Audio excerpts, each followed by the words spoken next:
Aquella mañana, el cielo aún estaba claro, pero había algo extraño en el aire, una opresión persistente, como si el día respirara a medias.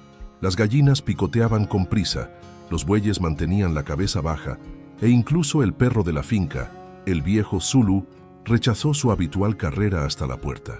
Pero en la hacienda de las palmeras, señales como esas se consideraban supersticiones de peones antiguos.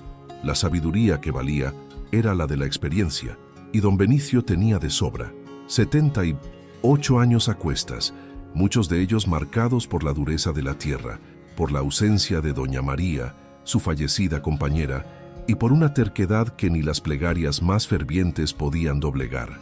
Cuando alguien comentó sobre la tormenta que bajaba de las sierras, solo soltó un llueve todos los años en esta época, y siguió su camino con el paso lento de quien aprendió a dialogar con el tiempo, observando el color de las hojas y la manera del viento.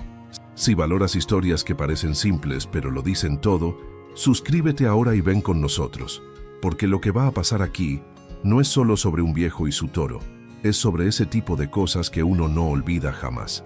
Podría haberse quedado en el porche como los demás tomando café con harina y esperando a que pasara la lluvia, pero algo lo inquietaba, la idea de plantar yuca nueva sin revisar el suelo antes.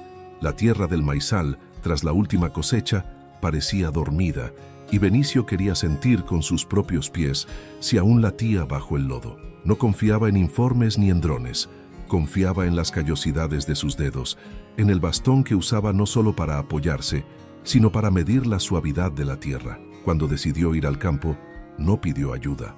Tomó el gastado sombrero que doña María había cosido en la ala, un pedazo de rapadura envuelto en un pañuelo de cuadros, y salió despacio, con la calma de quien no tiene prisa, pero sabe exactamente qué está haciendo. Los peones, más jóvenes, más atentos a las alertas del celular que a las nubes sobre la plantación, intentaron disuadirlo. «Patrón, esta lluvia no tiene buena pinta», dijo Yosimar, el más joven, mientras cerraba la portezuela del corral. «Lluvia buena es la que riega la yuca», respondió Benicio, con ese tono de quien cierra la conversación sin necesidad de alzar la voz. El viejo no era de los que discutían, pero tenía una manera de mirar que ponía punto final a las frases de los demás sin necesidad de signos de exclamación, y así, con pasos lentos pero decididos, cruzó la portezuela del campo, dejando atrás las advertencias, los peones y el cielo que comenzaba a apagarse por dentro. El maizal parecía un laberinto verde, alto y estrecho, con hojas que cortaban como papel mojado. El sonido de los pasos hundiéndose en el barro comenzaba a mezclarse con el estallido de los primeros truenos a lo lejos. Pero Benicio no aceleraba. Se detenía de vez en cuando, hundía el bastón, tomaba un puñado de tierra, lo frotaba entre los dedos y lo olía como quien huele un recuerdo. «Necesita más potasio», murmuraba. O bien, «hay bicho bajo esta humedad». Era el tipo de lectura que ningún ingeniero agrónomo podría replicar, porque venía de adentro, de un diálogo antiguo con la tierra que comenzó en la infancia, cuando plantaba maíz con su padre a base de hoz, asada y oración.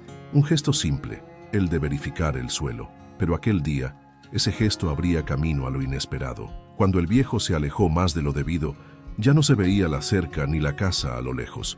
Las filas del maizal eran densas, tragaban los sonidos, amortiguaban la vista, y el viento comenzaba a soplar con más furia. El bastón, empapado de barro, se hundía un poco más con cada paso. Aún así, el viejo no dudaba. Tenía la sensación de que faltaba poco para terminar la inspección. Quería volver antes de que la lluvia se intensificara, tal vez tomar el final del café caliente en la estufa de leña, tal vez escuchar otra de las historias exageradas de Tobías, el peón mentiroso que decía haber sido atacado por un jaguar y salvado por un loro. Pero lo que nadie sabía, ni el propio Benicio, era que el campo estaba a punto de convertirse en una trampa. En el otro extremo de la hacienda, cerca del corral viejo que había visto más nacimientos que muertes, vivía Artemis, un toro negro, imponente, con una cicatriz en el lomo y ojos hundidos de animal que ya conocía tanto el hierro del lazo como el cariño de una mano respetuosa. Ya no era reproductor ni tiraba carga, tampoco servía para el matadero, por razones que nadie podía explicar con exactitud. Solo decían que don Benicio tenía un trato con él, que un animal viejo que respeta el campo gana derecho a sombra y tranquilidad. Artemis pasaba los días bajo el mismo árbol donde, tiempo atrás, solía afilar sus cuernos en los troncos, pero ahora, con el cuerpo pesado y los pasos lentos, solo observaba. Los peones bromeaban diciendo que el toro parecía gente pensando en la vida, y era cierto. No mugía sin motivo, no se asustaba fácilmente, ni reaccionaba como los demás cuando alguien pasaba cerca. Parecía más atento al mundo que bravo con él. Era común verlo quieto, como si escuchara algo que los humanos no percibían. Aquel atardecer, cuando el cielo se partió por la mitad con el estruendo de un rayo, Artemis estaba en su rincón habitual, junto a la cerca que dividía el pasto del galpón de herramientas.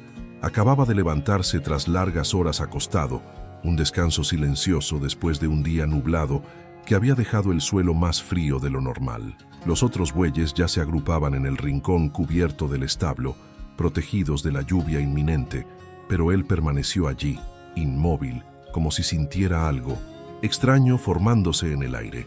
Las orejas se movían hacia adelante y atrás, captando cada sonido que los hombres ignoraban.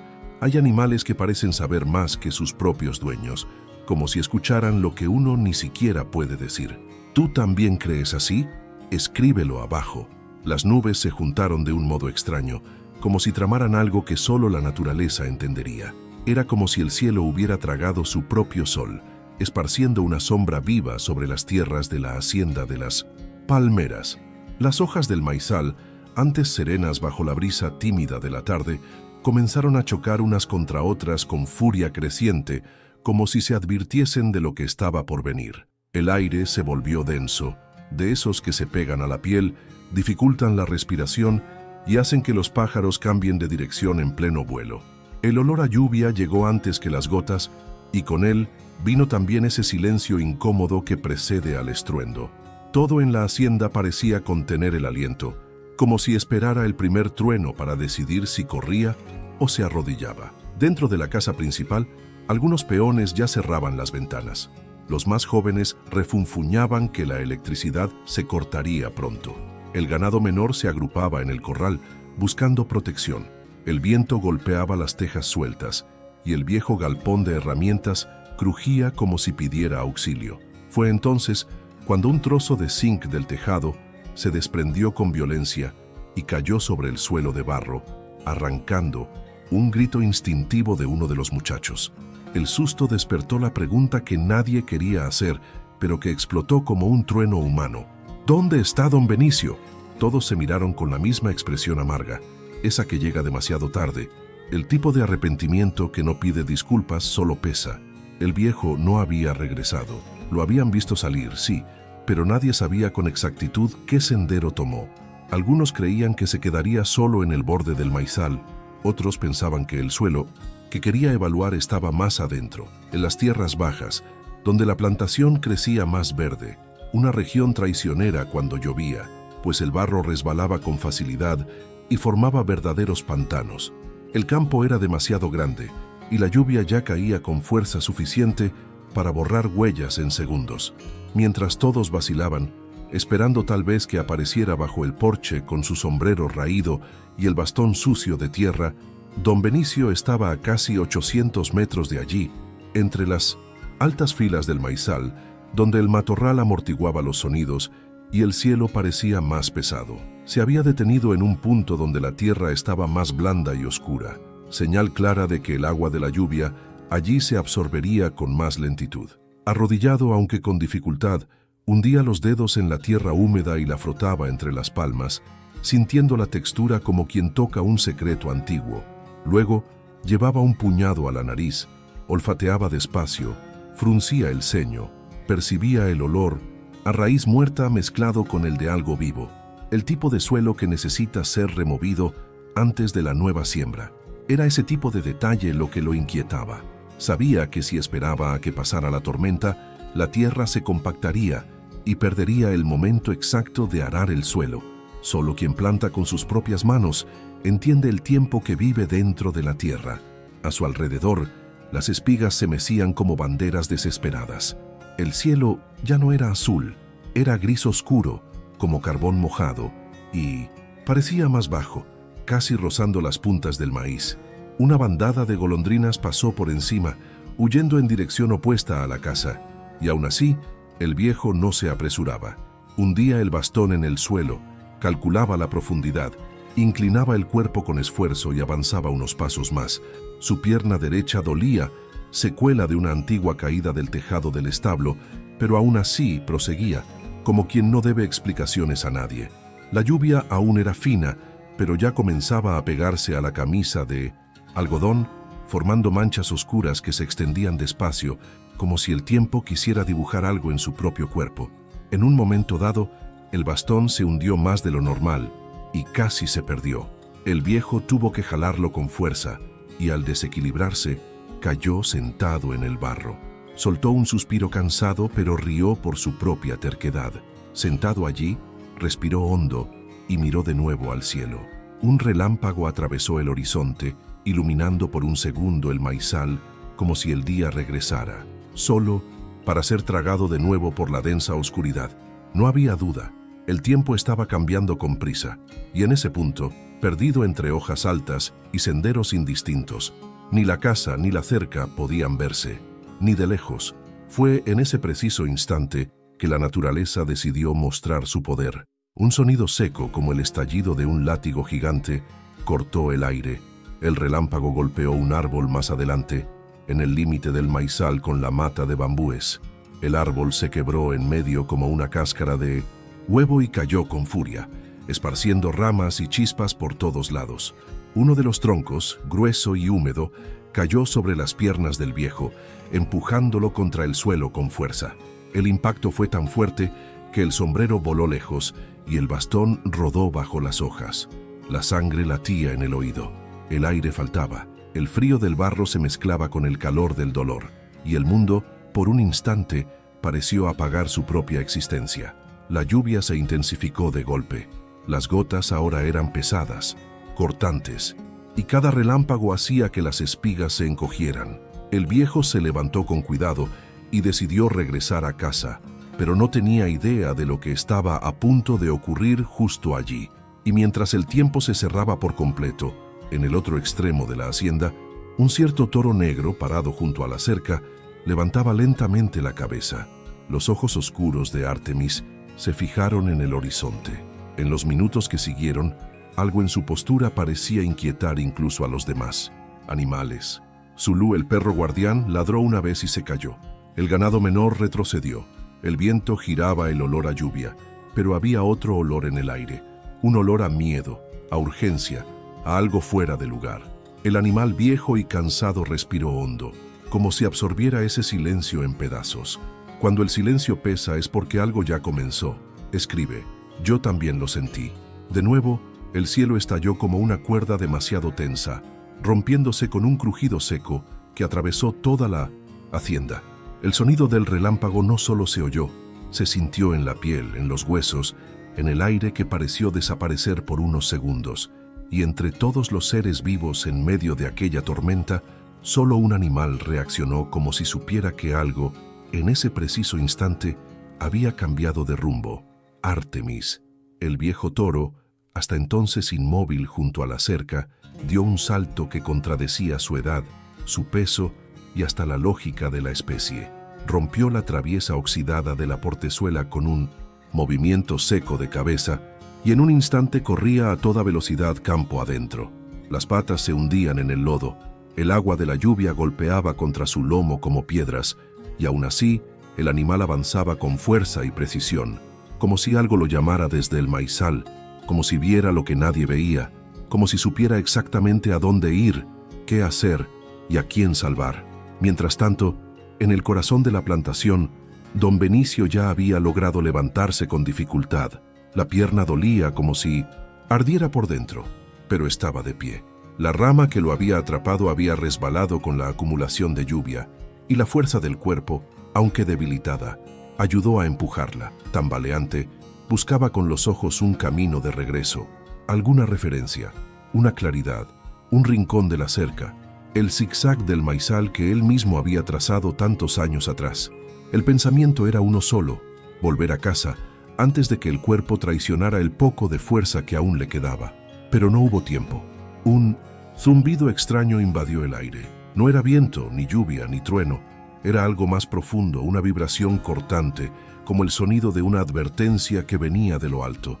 Y antes de que pudiera entender qué significaba eso, un destello descendió del cielo como una espada líquida, viniendo directo hacia él.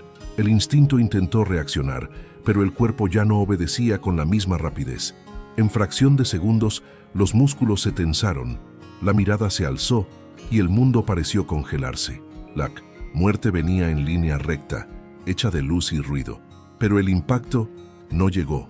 Lo que sintió fue un empujón violento en el pecho, que lo hizo girar en el aire y caer de lado, con el rostro en el lodo.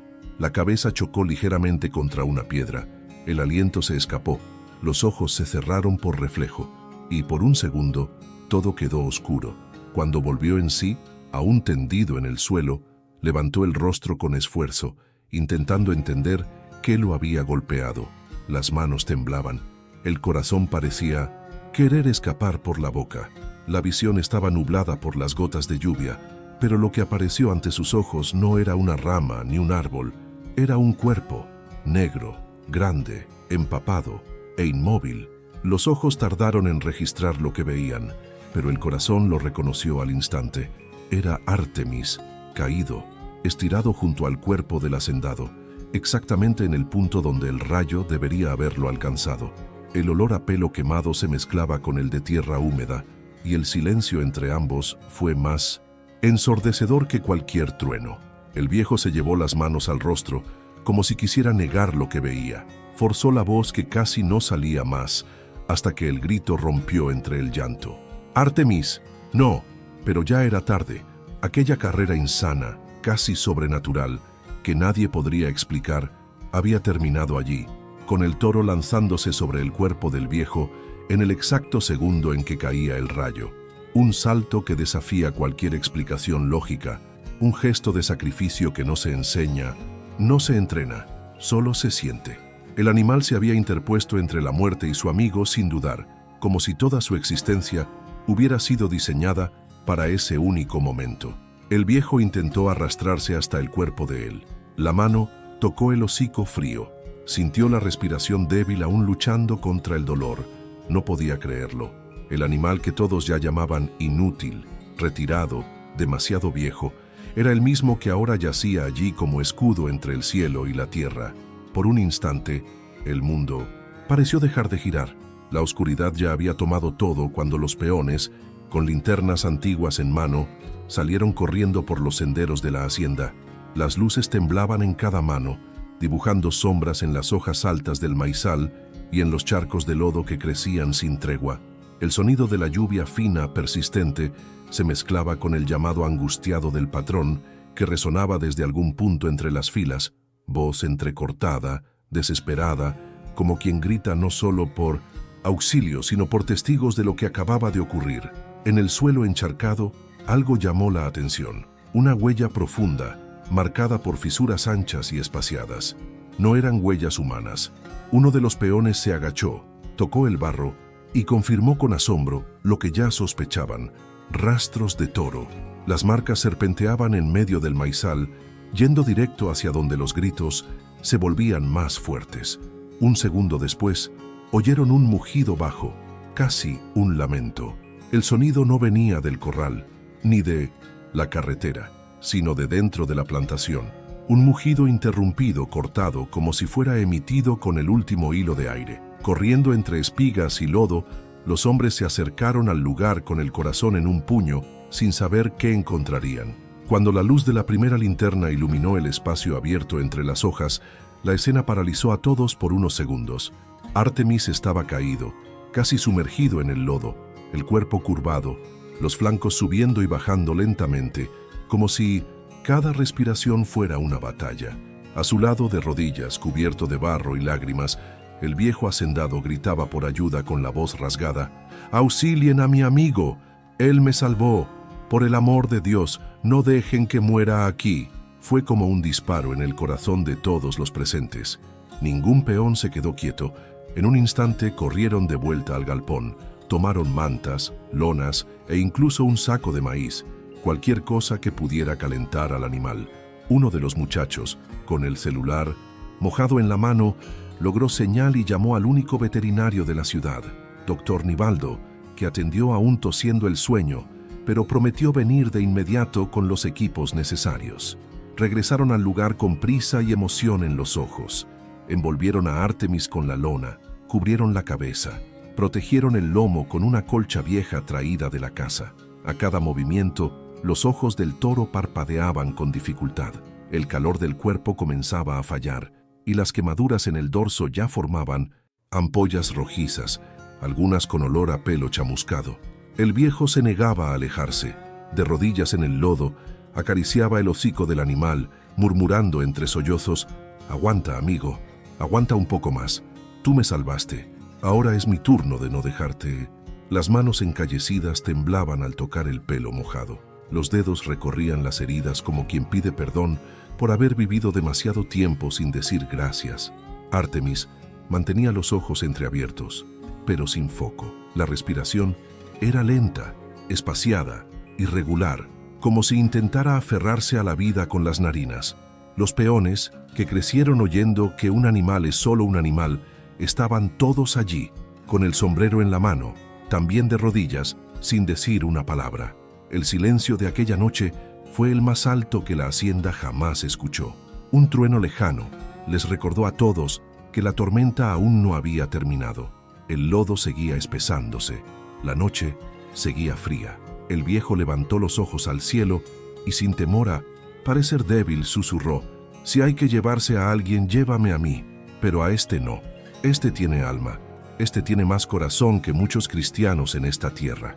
Uno de los peones puso la mano en su hombro y dijo que el veterinario ya venía en camino. Otro buscó un balde con agua tibia para lavar las heridas y mantuvo la cabeza del toro ligeramente erguida. Los minutos pasaban como horas y cada segundo estaba cargado de ansiedad y súplica muda. Nadie allí se atrevía a irse, como si abandonar a Artemis fuera un pecado mayor que cualquier ofensa cometida en vida. Y entonces, un ruido a lo lejos. Faros en el camino de tierra, el sonido de un motor viejo de una camioneta cortando la noche. Era el veterinario. Llegaba el momento de descubrir si aún había forma de sostener esa vida entre las manos, o si todo lo que quedaría sería una tumba cavada a prisa bajo la lluvia. Pero antes de que cualquier auxilio tocara al animal, el viejo se inclinó una vez más y murmuró algo solo entre los dos: «Tú me empujaste hacia la vida, Artemis. Ahora déjame traerte de vuelta también. ¿Tú también crees en ese vínculo entre animal y hombre? Deja el like como un sí». La camioneta blanca de suspensión baja derrapó en la curva de barro antes de estacionar junto al maizal. Los faros iluminaron la escena con una luz amarillenta y temblorosa, una mancha de cuerpos arrodillados alrededor de un animal tendido, envuelto en una lona mojada, y un viejo con sombrero torcido y mirada desmoronada. El motor se apagó con prisa y el sonido de los neumáticos aún chirriaba cuando Dr. Nivaldo saltó con su maleta metálica en la mano. Ni siquiera llevaba bata. Había venido como estaba, camisa de botones abierta en el pecho, pantalón empapado hasta las rodillas y los ojos aún marcados por el sueño y el asombro. «¿Está vivo?», preguntó sin saludos, ya arrodillándose. «Sí, pero se está yendo», murmuró uno de los peones, con la voz baja, como quien habla para sí mismo. Dr. Nivaldo se arrodilló en el lodo sin dudar. Encendió la linterna, tocó el hocico de Artemis, luego el pecho, el lomo, los ojos, verificó el pulso con los dedos y soltó un suspiro contenido. Sacó de la maleta un tubo de suero, una jeringa gruesa, frascos oscuros y una máscara respiratoria adaptada con un tubo de plástico. Improvisación de quien ha salvado más vacas que mucha gente ha salvado perros. «Tu bicho es más terco que un burro cojo, pero creo que me va a dar trabajo hoy». El viejo, aún de rodillas, sostenía una de las patas del toro con ambas manos, como quien sostiene la mano de alguien en coma. A cada movimiento del veterinario, sus ojos parpadeaban como si contaran segundos. Dr. Nivaldo inyectó la primera medicación, luego posicionó la máscara improvisada y comenzó a bombear oxígeno con una leve presión.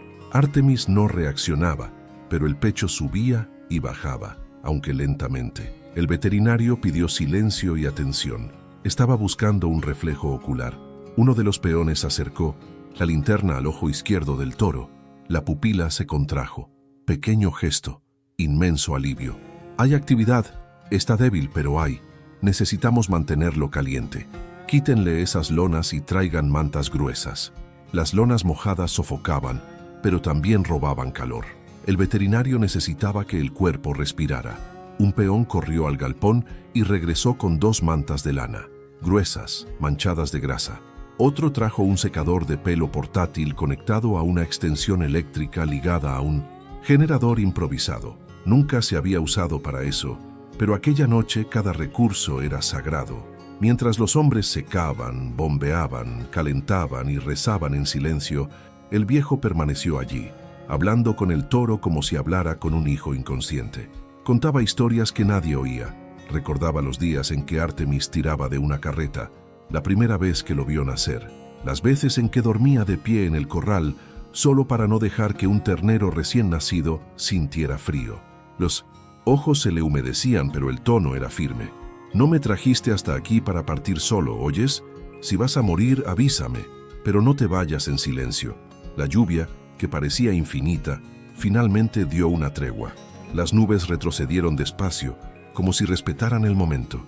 La luna ensayaba volver, y con ella un poco más de esperanza. Artemis soltó un sonido débil por la nariz, casi un suspiro. Doctor Nivaldo levantó los ojos.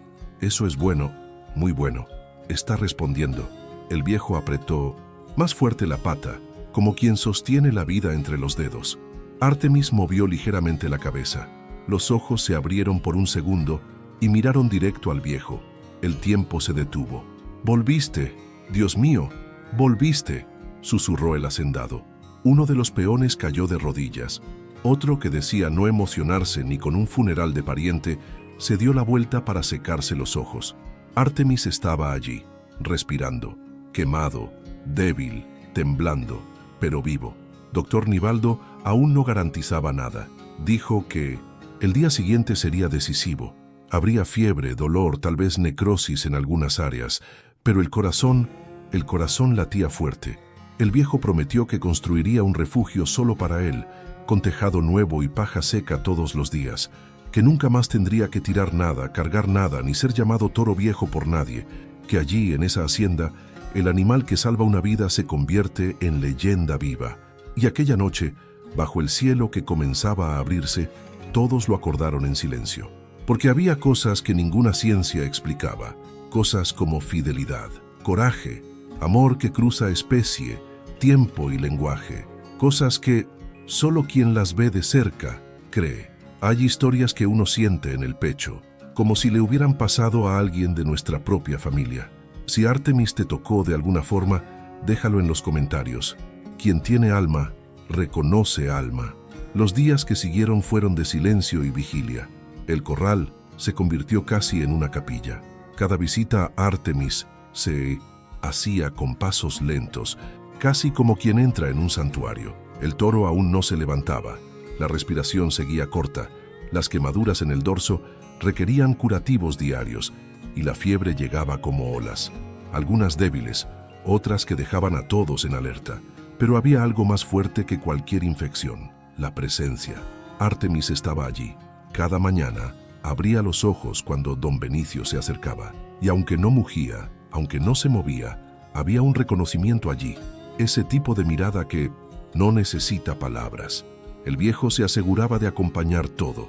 Con las manos aún temblando por la caída, aprendió a aplicar pomadas bajo las instrucciones del veterinario, a calentar compresas, a cambiar paños mojados sin causar dolor.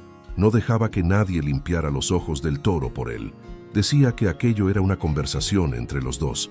A veces solo se quedaba al lado, agachado, contando en voz baja alguna historia de su juventud, como si quisiera devolver con palabras el tiempo que Artemis lo había protegido con su cuerpo. En el pueblo el rumor crecía. Algunos decían que era un milagro.